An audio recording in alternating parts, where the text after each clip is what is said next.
ഇന്ന് നമുക്ക് കാന്താരി കണവത്തോരൻ ഉണ്ടാക്കിയാലോ. 1/2 കിലോ കണവയാണ് ഞാൻ എടുത്തിട്ടുള്ളത്. അത് ക്ലീൻ ചെയ്ത് ഇതുപോലെ റൗണ്ടിന് കട്ട് ചെയ്ത് കൊണ്ടുവന്ന് വെച്ചിട്ടുണ്ട്. ഇനി ചതയ്ക്കാനായിട്ട് ആവശ്യമുള്ള സാധനങ്ങൾ: തേങ്ങ എടുത്തിട്ടുണ്ട്, ഒരു 1/4 ടീസ്പൂൺ മഞ്ഞൾപ്പൊടി, 1/4 ടീസ്പൂൺ പെരുംജീരകം. ഇനി ഇതിൻ്റെ മെയിൻ സാധനമായ കാന്താരിയാണ് അവരവരുടെ ആവശ്യത്തിന് എരിവിനനുസരിച്ച് ചേർത്താൽ മതി. 5-6 ചുവന്നുള്ളി, കറിവേപ്പില. ഇനി ഇതിനെ ഒന്ന് ചതച്ചുകൊണ്ട് വരാം. ഒരുപാട് അരയണ്ട.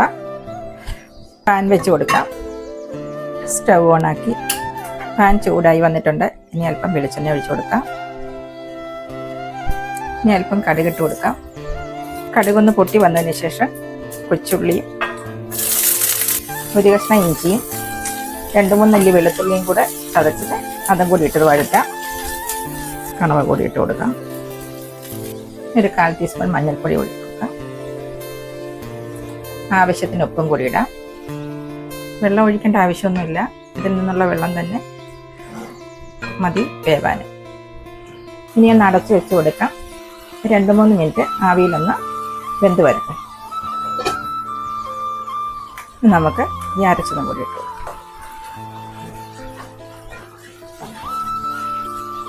ഇനി നല്ലതുപോലെ ഇളക്കി വീണ്ടും ഒരു 2-3 മിനിറ്റ് നിറച്ച് വയ്ക്കാം. നല്ലതുപോലെ വെന്ത് വന്നിട്ടുണ്ട്. ഇത് ചെറിയ കണവയായിരുന്നു. ഇനി നമുക്കല്പം കുരുമുളക് പൊടിയും കൂടി ചേർത്ത് കൊടുക്കാം. അല്പം വെളിച്ചെണ്ണയും കൂടി ഒഴിക്കാം. നല്ല ടേസ്റ്റി ആയിട്ടുള്ളൊരു കണവത്തോരനാണിത്.